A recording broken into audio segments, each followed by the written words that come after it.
We are moving on to our second play of the evening. As you can see on your screen, it is Agent 531 by Jen Coelho.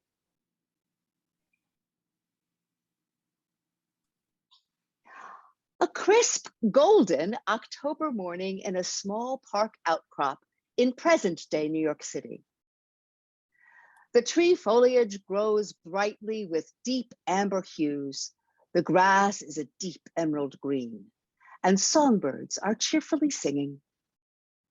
A park bench sits empty, facing a small garden. Agent 531 stands among the foliage in stark contrast to her surroundings. It is late morning. Walking cautiously, she looks around and lightly touches the back of the bench. The surroundings feel eerily familiar. Agent 531, we have confirmation that you have arrived at your temporal coordinates. Have you reached your target location? Affirmative, Commander. I have reached target location. Understood. The time is 11:15 target location time. You have until 12 o'clock to complete your mission and return to the temporal coordinates. Reminder, further deviations on your part from mission parameters may result in timeline contamination and additional terminations, including yours. This is your final warning. Understood? Understood, Commander.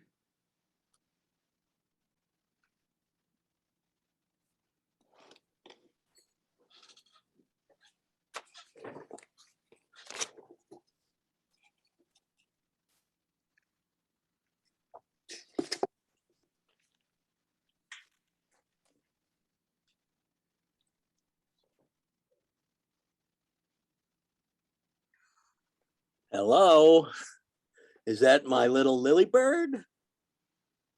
It's not. Well, then who is it? I gotta guess. Let's see. Is it the Cookie Monster? No. Okay, let me see. Is it an alien from outer space? It's not. Okay. I give up. Who is this then? It's Princess Lilybird. Oh man, how did I get that wrong? Shame on me. I should have known better. So how is my Princess Lilybird doing? Oh really? You're at the zoo with Mama and Bernard? You want me to come see the flamingos? Yeah, I know. Pink is your favorite color. You're gonna go see the elephants next. Well, that's so cool. I'm so jealous. Oh, I wish I could, Lilybird, but Uncle Mike's got some stuff to do today. But I promise, this weekend, we'll go see the elephants together. How's that sound? Yeah. I promise to bring you some of your favorite chocolates. I know, I miss you too. Tell Mama I said hi. I love you, Lilybird. Bye-bye now.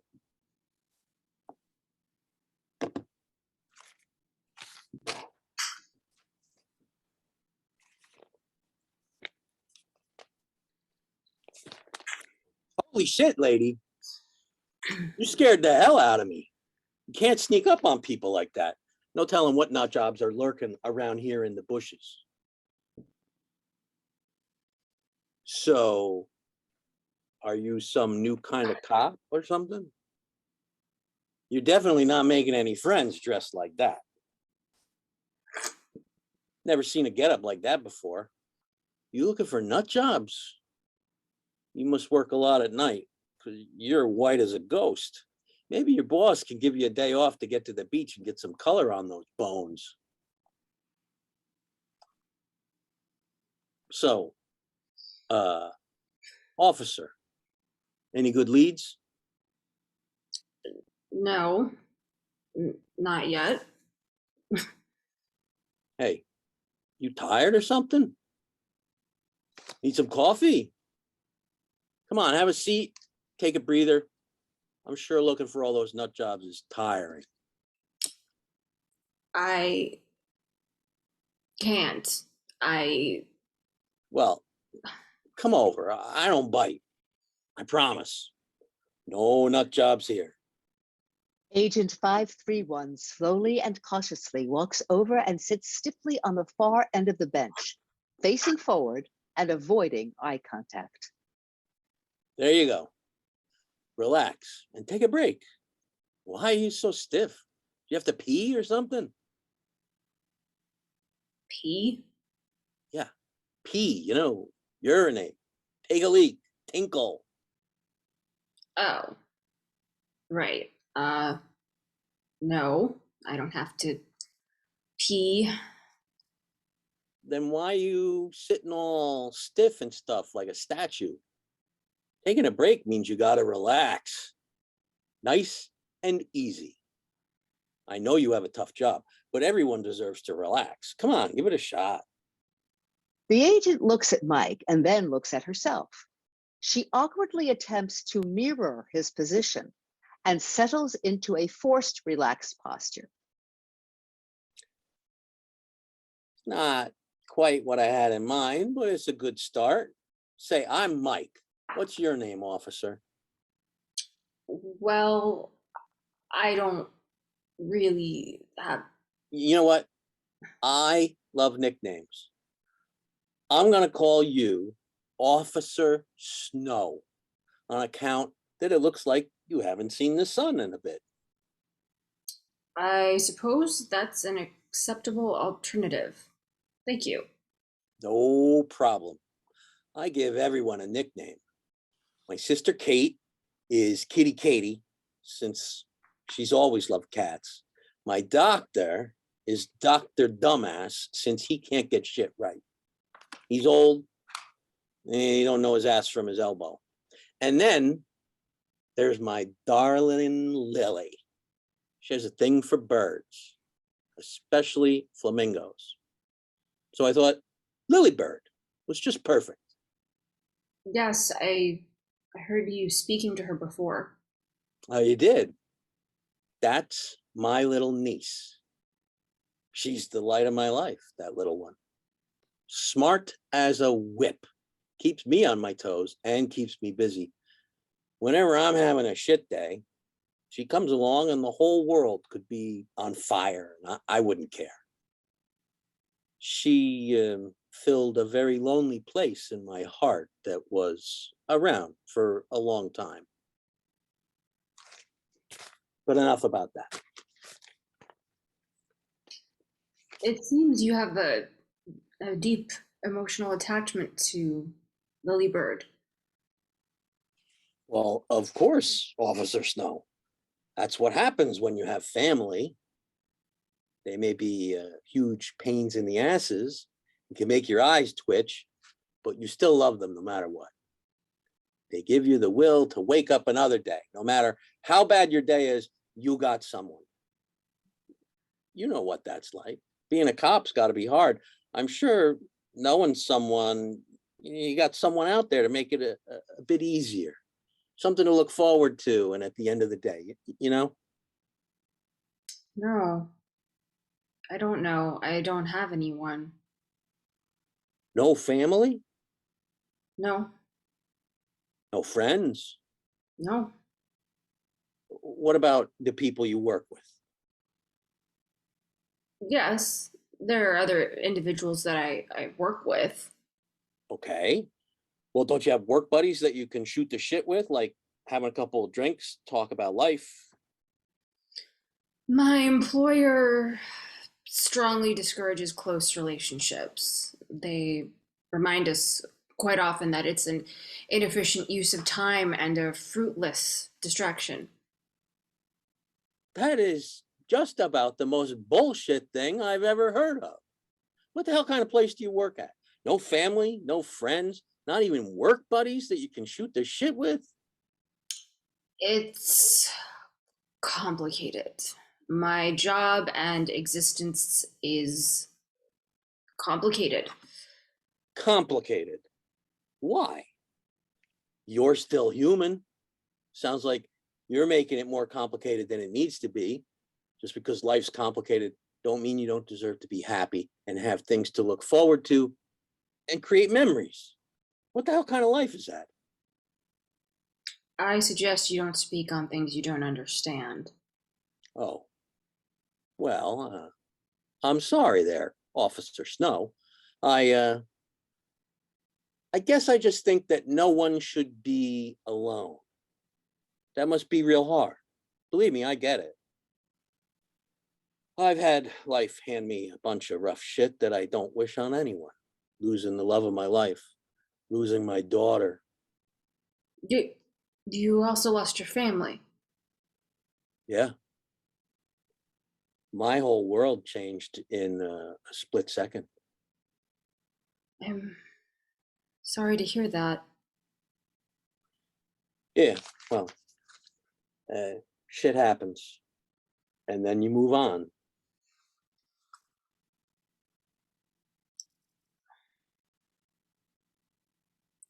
I I was a small child when things changed. I only have faint, fractured memories of whatever childhood I had. I can't remember my parents' voices or faces, only that I had them. They were kind and I was happy. I don't know what happened to them, what happened to me, and how I got in the situation I'm in. It all happened so quickly and yet so slowly. And no matter how hard I try to understand or find out about my past, I get blocked. They keep telling me, your parents didn't want you, and then tell me to drop it before it distracts me from my work. I'm always chasing that feeling, that that feeling of having someone, as you said before. What? What happened to you? It sounds something terrible and something out of a movie. Were you brainwashed or something? I mean, it sounds like You never told me what happened to your family.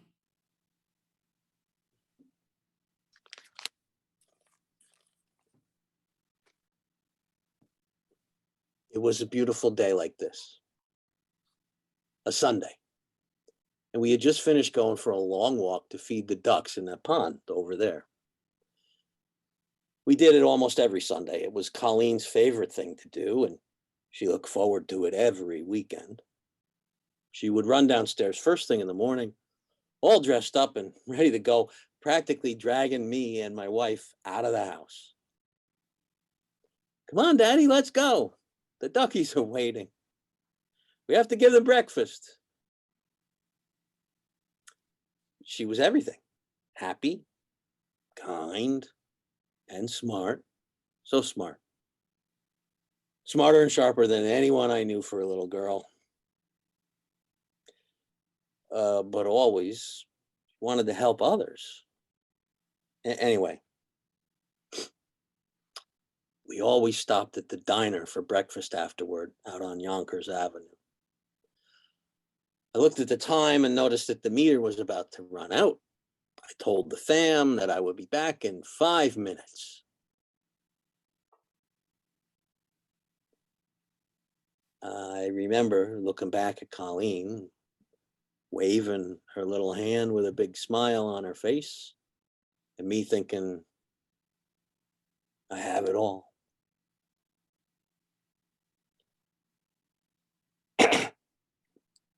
After feeding the meter, I walked back to the diner.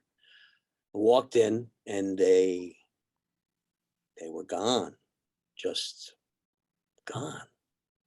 I asked the waiter, where's my family? He didn't know what I was talking about. He said that no one sat there all morning. I said, are you crazy? I was just here. I've been gone 5 minutes. They were sitting right here. Where are they? What did you do with them? I started screaming at everyone. Where is my family? What the fuck did you do with them? I called the cops.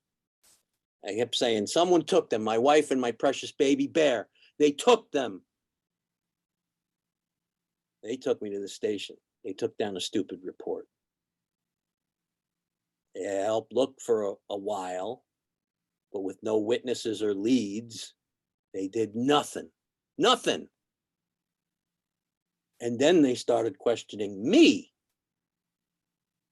I roamed the streets for months, day and night, praying to God to give me my family back, to give me answers. The only thing I ever found was Bernard, or stuffed bear. He was. Bernard. Yeah, Bernard. He was brown with round, fluffy ears, and the inside of his ears and his stomach were a pale color. He had bright gold eyes. One of them was loose. He had a red bow tie, and his nose was made of black velvet. How the hell do you know that? There ain't no way you could know that. Who the fuck are you, you crazy person? Where is my...